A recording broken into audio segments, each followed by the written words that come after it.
ಬಾಗಲಕೋಟೆ ಜಿಲ್ಲೆಯಲ್ಲಿ ಮಲಪ್ರಭಾ ನದಿ ಹೊರಹರಿವು ಹೆಚ್ಚಾಗಿದ್ದು ಪ್ರವಾಹ ಸೃಷ್ಟಿಯಾಗಿದೆ. ಬೆಳೆಗಳಿಗೆಲ್ಲ ಜಲಾವೃತವಾಗಿದ್ದು ರೈತರು ಸಂಕಷ್ಟಕ್ಕೆ ಸಿಲುಕಿದ್ದಾರೆ. ಈ ಹಿಂದೆ ಸಿದ್ದರಾಮಯ್ಯ ಬಾದಾಮಿ ಶಾಸಕರಾಗಿದ್ದಾಗ ನದಿ ಅಗಲೀಕರಣ ಬೇಡಿಕೆ ಇಟ್ಟಿದ್ರು, ಆದರೆ ಪ್ರಯೋಜನವಾಗಲಿಲ್ಲ. ಇದೀಗ ಮತ್ತೆ ಬೆಳೆಗಳು ನೀರು ಪಾಲಾಗಿವೆ.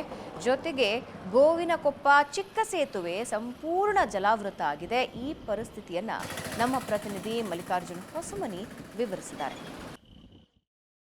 ಬೆಳಗಾವಿ ಭಾಗದಲ್ಲಿ ಯಥೇಚ್ಛವಾಗಿ ಮಳೆ ಆಗುತ್ತಿರುವ ಇವತ್ತಿನ ದಿವಸ ಬಾಗಲಕೋಟೆ ಜಿಲ್ಲೆಯ ಮಲಪ್ರಭಾ ನದಿಗೆ ಅಪಾರ ಪ್ರಮಾಣದ ನೀರು ಹರಿದು ಬಂದಿರುವಂಥದ್ದು. ಹೀಗಾಗಿ ನದಿ ಇಕ್ಕೆಲಗಳಲ್ಲಿ ಇವತ್ತಿನ ದಿವಸ ಬಹುತೇಕವಾಗಿ ಹೊಲಗದ್ದೆಗಳು ಜಲಾವೃತವಾಗಿರುವಂಥದ್ದು.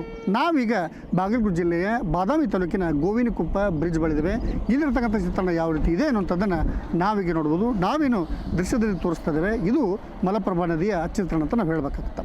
ಏನು ಬೆಳಗಾವಿ ಭಾಗದಲ್ಲಿ ಆಗಿರ್ತಕ್ಕಂಥ ಯಥೇಚ್ಛ ಮಳೆಯಿಂದ ನವಿಲ್ ತೀರ್ಥ ಜಲಾಶಯದಿಂದ ಸದ್ಯದ ಒಂದು ಮಾಹಿತಿ ಪ್ರಕಾರ 13,000 ಕ್ಯೂಸೆಕ್ಸ್ಗೂ ಅಧಿಕ ಪ್ರಮಾಣದ ನೀರನ್ನು ಹರಿಬಿಡಲಾಗ್ತದೆ. ಹೀಗಾಗಿ ಏನಂತಾರೆ, ಭಾಳಷ್ಟು ಅಪಾರ ಪ್ರಮಾಣದ ನೀರು ಬಂದಿರುವಂಥದ್ದನ್ನು ಕೂಡ ನಾವು ನೋಡ್ತಾ ಇದ್ದೇವೆ. ಇಲ್ಲಿ ದೃಶ್ಯದಲ್ಲೂ ಕೂಡ ನೋಡ್ಬೋದು. ಬಹುತೇಕವಾಗಿ ಜಿಲ್ಲೆಯಲ್ಲಿ ಆಗಿರ್ತಕ್ಕಂಥ 5,000 ಹೆಕ್ಟರ್ಗೂ ಅಧಿಕ ಪ್ರದೇಶದಲ್ಲಿ ಬೆಳೆ ಹಾನಿಯನ್ನು ನಾವು ನೋಡ್ತಾ ಇದ್ದೇವೆ. ಅದರಲ್ಲಿ ಪ್ರಮುಖವಾಗಿ ಇದು ಕೂಡ ಒಂದಾಗಿರುವಂಥದ್ದು. ಬಹುತೇಕವಾಗಿ ಬೆಳೆಯನ್ನು ನಾವು ನೋಡ್ತಾ ಇದ್ದೇವೆ. ಇಲ್ಲಿ ಈ ಭಾಗದಲ್ಲಿ ಕಬ್ಬು, ಪೇರಲ, ಚಿಕ್ಕು ಹೀಗೆ ವಿವಿಧ ಬೆಳೆಗಳನ್ನು ಇಲ್ಲಿ ರೈತರು ಬೆಳೀತಾ ಇದ್ದಾರೆ. ಬಹುತೇಕವಾಗಿ ಬಾಳೆ, ತೆಂಗು ಹೀಗೆ ಎಲ್ಲವೂ ಬೆಳೆಗಳು ಕೂಡ ಅಂತಂದರೆ ಈ ಭಾಗದಲ್ಲಿ ಸಂಪೂರ್ಣವಾಗಿ ಜಲಾವೃತವಾಗಿರುವಂಥದ್ದು. ಯಾಕಂದರೆ ತೋಟಗಾರಿಕೆ ಬೆಳೆಗಳಿಗೆ ಬಂದಂಥ ಸಂದರ್ಭದಲ್ಲಿ 300ಕ್ಕೂ ಅಧಿಕ ಹೆಕ್ಟರ್ ಅಂತಂದರೆ ಬೆಳೆಗಳು ಇವತ್ತಿನ ದಿವಸ ಜಲಾವೃತವಾಗಿರುವಂಥದ್ದು, ಬೆಳೆ ಹಾನಿ ಆಗಿರುವಂಥದ್ದನ್ನು ಕೂಡ ನಾವಿಲ್ಲಿ ಕಾಣ್ತಿದ್ವಿ. ನಾವು ದೃಶ್ಯದಲ್ಲೂ ಕೂಡ ನೋಡುವುದು ಅಲ್ಲಿರ್ತಕ್ಕಂಥ ಬೆಳೆಗಳಿಂದ ಕೂಡಿರ್ತಕ್ಕಂಥ ಒಂದು ಎಲ್ಲವೂ ಕೂಡ ಜಲಾವೃತವಾಗಿರುವಂಥದ್ದನ್ನು ಕೂಡ ನಾವು ನೋಡ್ತಾ ಇದ್ದೇವೆ.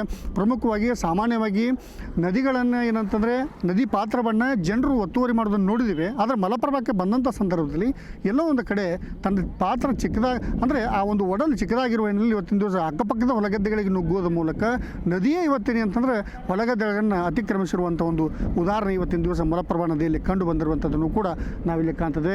ಈ ಭಾಗದಲ್ಲಿ ಏನಂತಂದರೆ ಚಿಕ್ಕು, ಪೇರಲ, ಬಾಳೆ ಹೀಗೆ ಸಾಕಷ್ಟು ಕಬ್ಬು ಬೆಳೆಗಳನ್ನು ಏನಂತ ಬೆಳೆದಿದ್ರು ರೈತರು, ಅವೆಲ್ಲವೂ ಕೂಡ ಜಲಾವೃತವಾಗಿರುವಂಥದ್ದನ್ನು ಕೂಡ ನಾವು ಕಾಣ್ತಾ ಇದ್ದೇವೆ. ಅಂದರೆ ಭಾಳಷ್ಟು ಏನಂತಂದರೆ ಅದು ಯಥೇಚ್ಛ ಪ್ರಮಾಣದಲ್ಲಿ ಇವತ್ತಿನ ದಿವಸ ಮಲಪ್ರಭಾ ನದಿಗೆ ನೀರು ಬಂದಿರುವ ಹಿನ್ನೆಲೆಯಲ್ಲಿ ಇವತ್ತಿನ ದಿವಸ ಏನಂತಾರೆ ನೀರು ಈ ರೀತಿಯಾದಂಥ ಬೆಳೆಗಳು ಜಲಾವೃತವಾಗಿರುವಂಥದ್ದು.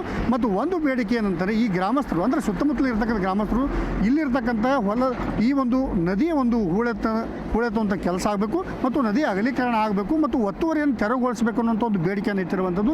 ಆದರೆ ಯಾವುದೇ ಕಾರಣಕ್ಕೂ ಆಗಿಲ್ಲ. ಈ ಹಿಂದೆ ಇದ್ದಂಥ ಈ ಬಾದಾಮಿ ಶಾಸಕರಾಗಿರ್ತಕ್ಕಂಥ ಸಿದ್ದರಾಮಯ್ಯನವರು ಈಗ ಸದ್ಯದ ಒಂದು ಏನಂತ ರಾಜ್ಯದ ಮುಖ್ಯಮಂತ್ರಿಗಳಾಗಿರುವಂಥದ್ದು. ಅವರಿಗೂ ಕೂಡ ಈ ಹಿಂದೆಯೂ ಕೂಡ ನಮ್ಮಲ್ಲಿದ್ದಾಗೂ ಕೂಡ ಹೇಳಿದ್ವಿ, ಈಗೂ ಕೂಡ ಅವರು ಮಾಡ್ತಾ ಇಲ್ಲ ಅನ್ನೋಂಥ ಒಂದು ಕೂಗನ್ನು ಕೂಡ ಇವತ್ತಿನ ದಿವಸ ಸಮಸ್ಯೆಯನ್ನು ರಾಜ್ಯದ ಮುಖ್ಯಮಂತ್ರಿಗಳಿಗೆ ಮತ್ತೊಮ್ಮೆ ಹೇಳಿರುವಂಥದ್ದು. ಬಾಗಲಕೋಟೆಯಿಂದ ಕ್ಯಾಮರಾಮನ್ ಮಂಜುನಾಥ್ ಕರ್ಗಲ್ ಜೊತೆ ಮಲ್ಲಿಕಾರ್ಜುನ ಹೊಸಮನಿ, ಏಷ್ಯನ್ ಆರ್ಟ್ಸ್ ನ್ಯೂಸ್ಗಾಗಿ.